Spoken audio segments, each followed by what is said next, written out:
সালের জুনে যখন লন্ডনে বিরাট বহর নিয়ে গিয়ে হাজির হয়ে তারেক রহমানের সঙ্গে বৈঠক করলেন ডক্টর মোহাম্মদ ইউনূস, অন্তর্বর্তীকালীন সরকারের প্রধান উপদেষ্টা, যার মুখ থেকে তার আগে নির্বাচন বিষয়ে কোনো প্রতিশ্রুতিই আদায় করা যাচ্ছিল না, অথচ সেই জুন মাসে লন্ডনে গিয়েই তারেক রহমানের হাত ধরে কথা দিয়ে এলেন যে নির্বাচনটা 2026-এর ফেব্রুয়ারির মধ্যেই অনুষ্ঠিত হতে যাচ্ছে।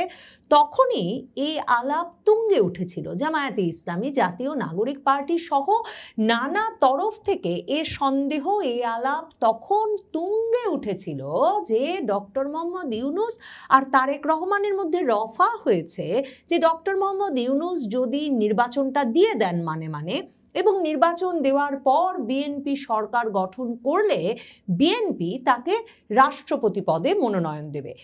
ডক্টর মোহাম্মদ ইউনূস বহু বছরের চেষ্টায়, মানে সেই 11-11 সময় থেকে চেষ্টা করে যাচ্ছেন রাজনৈতিক দল গঠন করে সরকার গঠনের এবং একটা দীর্ঘ মেয়াদে ক্ষমতায় থাকার। 11-11 সময় তিনি যে প্রধান উপদেষ্টা হতে রাজি হন নাই, সেটা মইনুল আহমেদের বই থেকে শুরু করে নানা বিশ্লেষকের, মহিউদ্দিন আহমেদ এই গবেষকের বইয়েও উল্লেখ আছে বিভিন্ন সেনা কর্মকর্তার বরাতে যে ডক্টর মোহাম্মদ ইউনূস সেই 11 সরকারের সময় প্রধান উপদেষ্টা হতে রাজি হন নাই এই কারণে যে তিনি যে দীর্ঘমেয়াদে ক্ষমতা চেয়েছিলেন, সেনাবাহিনী তখন দীর্ঘমেয়াদে ডক্টর মোহাম্মদ ইউনূসকে প্রধান উপদেষ্টা করতে রাজি হয় নাই। কাজেই এ দফায় তিনি যখন ক্ষমতা নিলেন ছাত্রদের অনুরোধের মুখে, তখন থেকেই এ বিষয়ে একটা আলাপ ছিল যে সহজে ডক্টর ইউনূস ক্ষমতা ছাড়বেন না। আর তারপর যখন তিনি নির্বাচন নিয়ে গড়িমসি করছিলেন তখন তো সে সন্দেহ ছিলই। এখন ক্ষমতায় এসেও বারবার সালাউদ্দিন আহমেদ সহ বিএনপি নেতৃবৃন্দ মনে করান যে ডক্টর মোহাম্মদ ইউনূস আর অন্তর্বর্তীকালীন সরকারের দীর্ঘমেয়াদে নির্বাচন না দিয়ে যতদিন ইচ্ছা ক্ষমতায় থাকার খায়েশটা যাতে পূরণ না হয় সেটা নিশ্চিত করতেই তারা জুলাই সনদ থেকে শুরু করে ওই সরকার যা বলেছেন তাতেই রাজি হয়ে গেছেন। বলা মুশকিল যে কেন এখন বিএনপি ইউনূসকে আবারও রাষ্ট্রপতি পদে মনোনীত করার কথা ভাবছে। ইউনূসকে রাষ্ট্রপতি পদে নিয়ে আসবার বিষয়ে যে এক দলের একটা বড় ধরনের উদ্যোগ আছে তার প্রমাণ পত্রপত্রিকায় একটা সিন্ডিকেটের দল বেঁধে খবর প্রকাশিত হওয়া শুরু হয়েছে যে ইউনূস আবারও রাষ্ট্রপতি হিসেবে আলোচনায়। ইত্তেফাক খবর করেছে নতুন রাষ্ট্রপতি নির্বাচন আলোচনায় ডক্টর মোহাম্মদ ইউনূস।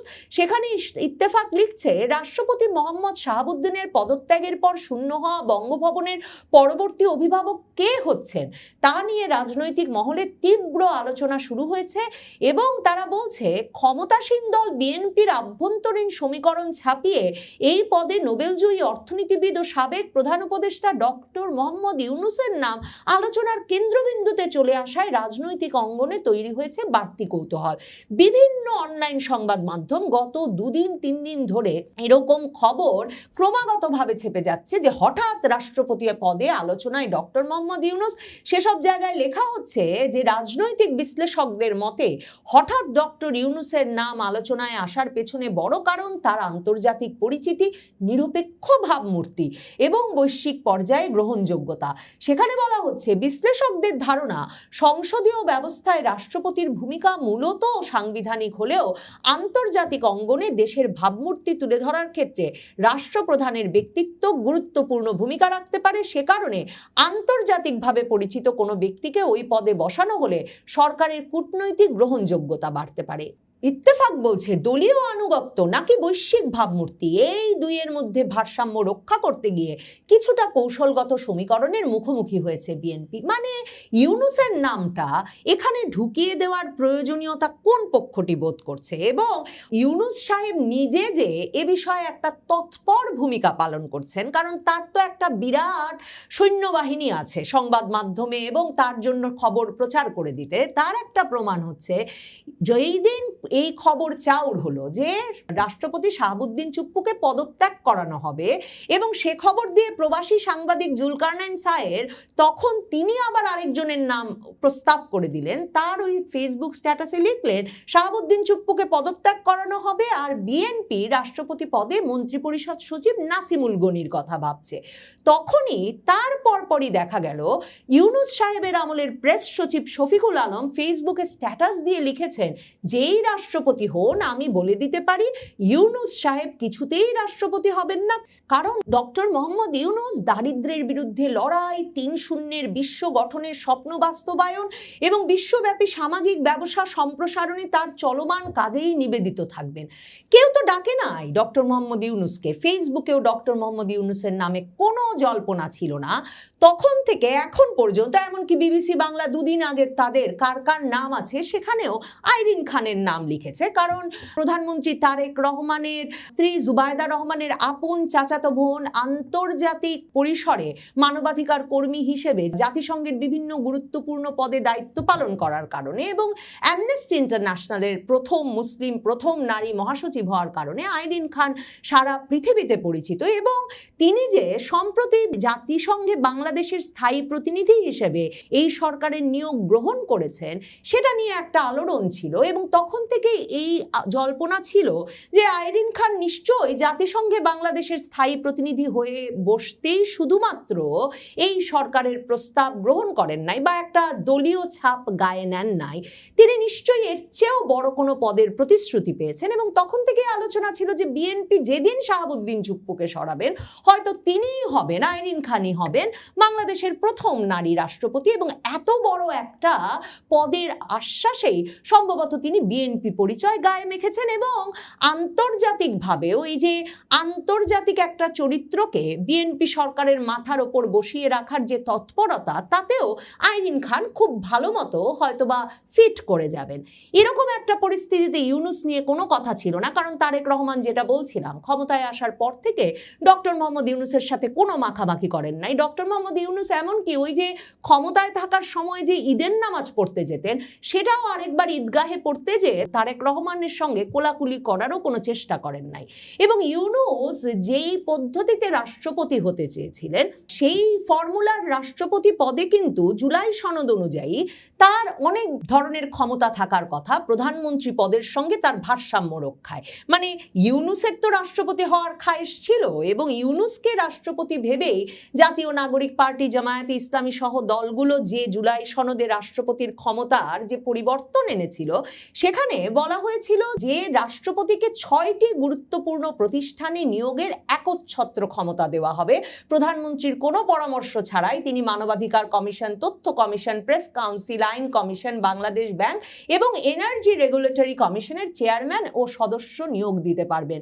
এখন বিএনপি সরাসরি বাংলাদেশ ব্যাংকের গভর্নর পদে তাদের দলীয় লোককে বসিয়েছে, মানে তাদের দলের সদস্য পদ আছে এমন লোককে বসিয়েছে, মানবাধিকার কমিশন তুলেই দিচ্ছে।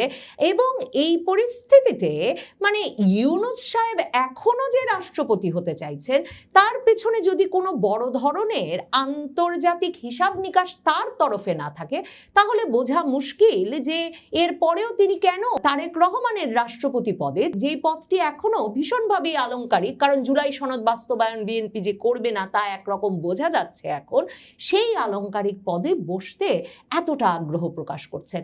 মানে ইউনূস যখনই রাষ্ট্রপতি পদের কথা ওঠে তখনই তার যে পদে যাওয়ার খায়েশ সেটা কাউকে না কাউকে দিয়ে বলিয়ে নেন। ফেব্রুয়ারিতে তারেক রহমান ক্ষমতা নেওয়ার পরপরই ডেভিড বার্গম্যান, মানে ব্রিটিশ সাংবাদিক কামাল হোসেনের মেয়ের জামাই, সারা হোসেনের স্বামী, সেই ডেভিড বার্গম্যান একটা স্ট্যাটাস দিয়ে বসলেন যে খুব ভালো হয় যদি তারেক রহমান রাষ্ট্রপতি পদে ইউনূসকে নিয়োজিত করেন। তিনি তখন বলেছিলেন দেশের ভেতরে কিছু সমালোচনা থাকলেও আন্তর্জাতিক পরিমণ্ডলে ডক্টর ইউনূসের গ্রহণযোগ্যতা ও মর্যাদা উচ্চ পর্যায়ের, আভ্যন্তরীণ বিষয়ে মনোযোগী এক প্রধানমন্ত্রী এবং আন্তর্জাতিকভাবে পরিচিত এক রাষ্ট্রপতির সমন্বয় কার্যকর হতে পারে। মানে কি দারুণ ফর্মুলা এই বিদেশি সাংবাদিক বাংলাদেশের রাজনীতির জন্য তখনই তারেক রহমানকে দিয়ে রেখেছিলেন। কাজেই ইউনূসের নিয়োগ যে তারেক রহমান সরকারের গ্রহণযোগ্যতা দারুণভাবে বাড়িয়ে তুলতে পারে এ কথা বিভিন্নভাবে বলবার নানা লোক আছে। এবং সাম্প্রতিক সময়ে বিএনপির বিষয়ে তারা দলীয় নিয়োগ দিচ্ছে বিভিন্ন জায়গায়, সেটা নিয়ে প্রথম আলো এবং ডেইলি স্টারও ভীষণ রকমের সোচ্চার হয়ে উঠেছে। প্রথম আলো একের পর এক খবর প্রকাশ করছে সরকারি প্রতিষ্ঠানে দলীয় নিয়োগ কি বার্তা দিচ্ছে। সরকার 11টি সরকারি প্রতিষ্ঠানের শীর্ষ পদে 1 বছরের জন্য চুক্তিভিত্তিক নিয়োগ দিয়েছে ক্ষমতাসীন বিএনপি নেতাদের, এসব কথা লিখছে। অথচ এরা মুখ বন্ধ করেছিল যখন 2024-এর আগস্টের পর হাসনাত সার্জিসরা মব তৈরি করে এমনকি এমনকি আপিল বিভাগের সব বিচারপতিদের পাল্টে ফেলেছিলেন রাতারাতি। এবং বাংলাদেশের প্রশাসনের সকল পর্যায়ে তারা এবং অন্তর্বর্তীকালীন ইউনূস সরকার জামাত বিএনপি জাতীয় নাগরিক পার্টির মধ্যে ভাগাভাগি করে তাদের পছন্দ মতো লোক বসিয়েছিলেন, যাদের বেশিরভাগই গুপ্ত বলে এমনকি প্রধানমন্ত্রী তারেক রহমান বিভিন্ন জায়গায় দাবি করছেন। এখন এই একই সময়ে ডেইলি স্টার শিরোনাম করেছে, রাষ্ট্রীয় 12 পদে দলীয় নিয়োগ 31 দফার প্রতিশ্রুতির সঙ্গে সাংঘর্ষিক। সরকারি প্রতিষ্ঠানে বিএনপির লোকদের আত্মঘাতী নিয়োগ, এমন কলাম লিখেছে প্রথম আলোর কলামিস্ট প্রথম আলো পত্রিকায়। এ অবস্থায় বুঝতে বাকি থাকে না যে দলীয় নিয়োগের বাইরে একজন সবার কাছে গ্রহণযোগ্য ব্যক্তিকে রাষ্ট্রপতি নিয়োগ করা সবার জন্য ভালো হতে পারে, এমন দাবিটাই আবার বাংলাদেশের একটা পক্ষের মধ্য থেকে বেশ জোরে সোরে ওঠানো হচ্ছে। বিবিসি যে সংবাদটি দিয়েছে বাংলাদেশের পরবর্তী রাষ্ট্রপতি কে, বিএনপিতে কি আলোচনা হচ্ছে, সেখানেও প্রথম আলোর নিয়মিত কলামিস্ট গবেষক মহিউদ্দিন আহমেদ বলেছেন, নতুন রাষ্ট্রপতি কে হবেন সেটি ক্ষমতাসীন দলের শীর্ষ নেতৃত্বই ঠিক করবেন, তবে বিএনপি যেন দেশের অভিভাবক হওয়ার মতো কাউকেই এ পদের জন্য বেছে নেয় সেটিই সবার চাওয়া থাকবে। ডক্টর মোহাম্মদ ইউনূস ক্ষমতা ছাড়ার আগে নিজেই প্রজ্ঞাপনে সই করে যে 1 বছরের জন্য ভিভিআইপি ব্যক্তির সুবিধা পেয়েছিলেন, তারেক রহমান সরকার ক্ষমতায় এসেই এরপর থেকে সব প্রধানমন্ত্রী, প্রধান উপদেষ্টা, রাষ্ট্রপতি 6 মাসের জন্য সে সুবিধা পাবেন এমন নিয়ম করার পর অনেকে সন্দেহ করেন যে এই 10ই আগস্ট থেকে হয়তো আর তারেক রহমান সরকার তাকে সে সুবিধা দেবেন না, যদি 1 বছরের জন্য দেন। আগামী ফেব্রুয়ারির পর ইউনূস আসলে কিভাবে বাংলাদেশে সাধারণ মানুষের জীবন যাপন করবেন? কাজেই ডক্টর মোহাম্মদ ইউনূস ভীষণভাবে চান যে তিনি এমন একটা সুরক্ষার মধ্যে তার আগেই ঢুকে পড়তে পারেন যে সুরক্ষার প্রতিশ্রুতি 2025-এর জুনে লন্ডনে তারেক রহমান নিজে তাকে দিয়ে এসেছিলেন। এবং তখন বৈঠক শেষে এ কথাও জানানো হয়েছিল যে তারেক রহমান বলেছেন যে তিনি চান সব সময় বেগম খালেদা জিয়া, ডক্টর মোহাম্মদ ইউনূসের মতো ব্যক্তিবর্গ তাদের মাথার ওপরে পরামর্শক হিসেবে থাকবেন। এখন ডক্টর মোহাম্মদ ইউনূস তার হিসাব বুঝে নিতে এসেছেন। একটাই বড় সমস্যা, মার্কিন যুক্তরাষ্ট্রের সঙ্গে ট্রাম্প প্রশাসনের সঙ্গে বিরাট দূরত্ব হয়েছে ডক্টর মোহাম্মদ ইউনূসের। ট্রাম্প প্রশাসন তাকে সহ্য করতে পারছিল না আর বাংলাদেশের ক্ষমতায়, এবং তিনি যে ইসলামপন্থীদের বিকাশ ঘটিয়েছেন বাংলাদেশে, যথেচ্ছ ক্ষমতার অধিকারী করেছেন তাদেরকে, সেটা নিয়ে ট্রাম্প প্রশাসনের সরাসরি আপত্তি কিন্তু তখন তারেক রহমানের দেশে ফেরা বরং ত্বরান্বিত করেছিল।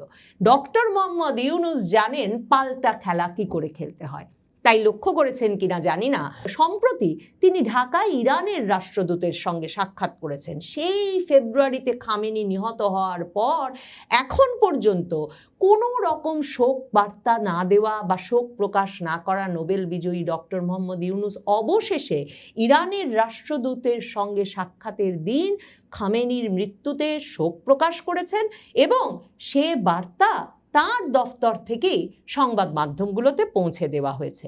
কাজেই ডক্টর মোহাম্মদ ইউনূস কখন কোন পথে খেলেন?